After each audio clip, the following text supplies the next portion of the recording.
Greetings, my name is Monty Martin. And I'm Kelly McLaughlin, and we are the Dungeon Dudes. Welcome to part 6 of our video guide to the Dungeons of Drakkenheim campaign. Today we are discussing how to run the factions in your Drakkenheim campaign. The factions make up the heart of a Drakkenheim campaign. While your players are exploring the ruined fantasy city, diving into scary adventure sites, and dealing with horrific monstrosities, they're also going to be tangled in a web of intrigue amongst 5 rival factions. And through their choices are going to determine which of these factions are their friends and which of these factions are their enemies. So it's going to be really important to understand the factions, what they represent, and how to run them in your games of Dungeons of Drakkenheim. So to recap, 5 factions have come to Drakkenheim, each with differing goals and ambitions for the city. First is the Amethyst Academy. As the preeminent organization of arcane spellcasters on the continent, the secretive Amethyst Academy have dispatched their agents to the ruins of Drakkenheim to discover the secrets of delirium and harvest the crystals so that they may make them into more powerful magical items to fuel their arcane industry. In addition, the Academy seeks to reclaim the ruins of their once mighty stronghold, the Inscrutable Tower. To this end, the shadowy and distant Academy Directorate have appointed Eldric Runeweaver to coordinate their operations in the ruin, and he is aided by the tiefling wizard River as his lieutenant. Also in the city, we have the Hooded Lanterns. This ragtag military regiment is comprised of the remnants of the city guard, as well as troops from several of the former expeditions into Drakkenheim, as well as brave volunteers seeking to rebuild their homeland. Led by the dour Lord Commander Elias Drexel and his 2 lieutenants Ansem and Petra Lang, they will stop at nothing to root out the evil monsters inhabiting the streets, to reclaim as many strong points in the city as they can, and to recruit the player characters to help them eventually get to Castle Draken and discover the possible bloodlines of the Von Kessels and find a living heir to reclaim the throne and bring order back to the realm of Westamar. Though the Hooded Lanterns have had great successes in the past, their recent efforts have been sabotaged by the Queen's Men, a loose affiliation of outlaws, bandits, thieves, and other scoundrels who have come to the city of Drakkenheim to make their fortune, united together by the enigmatic Queen of Thieves. Manipulating her lackeys like Blackjack Mel, the Queen of Thieves aims to transform Drakkenheim into a bandit haven and claim the treasures of the crown of Drakkenheim for herself. So while the Queen of Thieves is going to keep her lackeys in line with booze and gold and use deception and trickery to get her way, a force of truth and justice has arrived in the city as well in the form of the Silver Order. These knights hail from the distant lands of Illyria and honor the sacred flame as they head towards Drakkenheim with the sole purpose of destroying delirium at its heart. The Silver Order, led by Knight Captain Theodore Marshall and his Lieutenant Ophelia Reed, a Flamekeeper of the Sacred Flame, have come to Drakkenheim. Seeing the evils that delirium have caused, the mutations and contamination, they have come to seek out and destroy the source of delirium within the city of Drakkenheim. Motivated by their faith, they will stop at nothing to protect the world from this otherworldly eldritch threat, even if it means burning the entire city to the ground. Yet, this Silver Order faces an existential threat of their own in the form of the Followers of the Falling Fire, a splinter sect of the religion of the Sacred Flame. The Followers of the Falling Fire have been inspired by the prophecies of Lucretia Matthias, who claims that delirium is not a corrupting scourge, but rather a heaven-sent savior that will usher in a new age of heroes if its strange powers are embraced with faith and dedication. Calling for a new understanding of the religious beliefs of the Sacred Flame, Lucretia Matthias encourages her followers to make a pilgrimage to Drakkenheim and make their way to the crater itself. There they partake in the Sacrament of the Falling Fire, a holy rite where they drive a delirium shard into their heart and learn their place in a divine plan. As you could tell, these factions have very different goals in the city of Drakkenheim, and so we want to stress that this is a faction conflict campaign and not a Unite the Factions campaign. Your player characters are going to set out with the goal of uniting several of the factions, and they may even attempt to unite all of them. But this should be a near impossibility for your player characters. Although uniting a couple factions is possible and will most likely need to happen for them to achieve their goals, when the factions align, it is only loosely because each of them is dedicated to their specific goal in Drakkenheim. And it's very unlikely that certain factions are going to agree with others, and at the end of the day, one or two factions are probably going to become the enemies to your player characters. This is intentional. If it ever comes to the point where the factions are working together a little too well with each other, it's probably because one or two of them are plotting a horrific betrayal of some kind. This is because the meat of the Drakkenheim campaign is about the player characters trying to navigate the city while also navigating the faction conflict. Your players will need the help of the factions if they are to succeed in Drakkenheim. The factions provide them with important allies that will help them survive in adventure sites, access to magic and magic items that will be key pieces of equipment as they progress through the city, as well as also providing them with safe havens, refuges, and people to work with throughout the campaign. On the other hand, your player characters might make an enemy of some of the factions, who will use deadly schemes to thwart them and dispatch strike forces to bring them down. As you can imagine, the situation can grow very complex. And rather than lay out a very rigid flowchart of if the players do this, this happens. If they do this, this happens.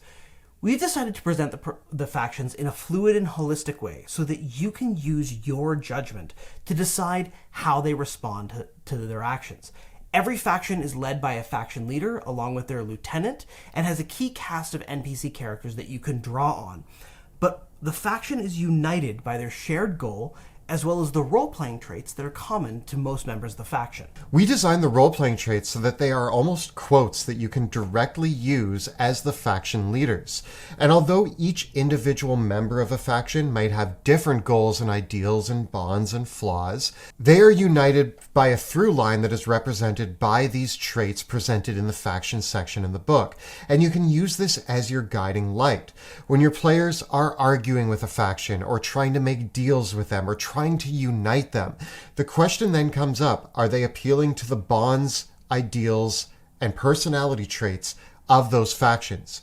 If your player characters are setting out to overthrow a faction, they can do so by directly impacting the personality traits, bonds, and ideals and flaws. If they play into the flaws of a certain faction and get them to turn on their own ideals or beliefs and betray them, they could have a rivalry within the faction. They could overthrow the leader. There are any number of possibilities, but using these traits as the core mechanic for what drives your role-playing and decision-making with a faction is going to make the campaign come to life. Your goal with the factions is to keep each of them in play as long as possible, and use the factions both as allies but also as prompts for the player characters. A faction doesn't become subservient to the player characters just because the players work with them. In fact, in many cases, player characters are called upon to demonstrate their loyalty and go above and beyond the call of duty to help that faction, because the players and the factions need each other. Remember, at the outset of the campaign, none of the factions are achieving their goals, and the player characters represent the tipping point in this situation. Who the player characters decide to help and who they decide to hinder is going to influence how this navigates from there. And so the factions should always be putting pressure on the player characters, whether that is as their enemies or their allies. They exist to spur the adventure forward, and the conflict should always be building, like a pot coming to a boil, until it eventually reaches a dramatic breaking point. As your characters navigate the tangled web of political intrigue between the 5 factions, they are going to ally with certain ones and make enemies of others. When they're making allies of a faction, this is when you want to turn to the missions and the boons provided by that faction. The missions are the missions that are most important to that faction, which signify the quests and adventure sites that they are most likely going to send the party on. Some of the earlier missions might be used by the faction for the party to gain their trust. Once they have their trust, they're going to move to the more difficult situations and try to figure out how to achieve that faction's goals once and for all. When the party is working with the faction, and once they've proven their loyalty and seem to be working in a manner that is going to help that faction achieve their goals, that faction will offer them great boons as a reward. The boons presented in this section move from the smallest and easiest to give away to the much more advanced and powerful options that they might present a party who is completely loyal to them. So as you're rewarding boons, you might dabble around the smaller options for a while and wait for the party to really show their loyalty before presenting them with some of the bigger boons. In contrast, if your players have made an enemy of a faction, schemes and strike teams are your go-to for being a thorn in your player's side. The schemes represent things that the various factions might try to really cause problems for the player characters. This can be everything from ambushing them on the way to their city to even forming blockades around Emberwood Village and far, far worse. Many of the factions have an ultimate trump card of some kind, basically an assassination strike where they'll try to take out the player characters if it escalates to that point, and that's where you can also turn to their various strike teams. These strike teams are designed to give you a couple different encounters that you can throw at the player characters if they get on the wrong side of the factions. However, there is an alternate way to use the strike teams as an allied group that helps the player characters on a critical mission. You can think of many creative ways to use the strike team schemes, missions, and boons, whether they are allies or enemies. Keep in mind that all of the factions do want something from the players, so sometimes killing them outright isn't their best option, but capturing them, bringing them in, and forcing them to do one of their missions can lead to a much more interesting outcome. Even if the players have made an enemy of a faction, they may not just outright kill them right away. They might try to see how much they can squeeze out of them before destroying them.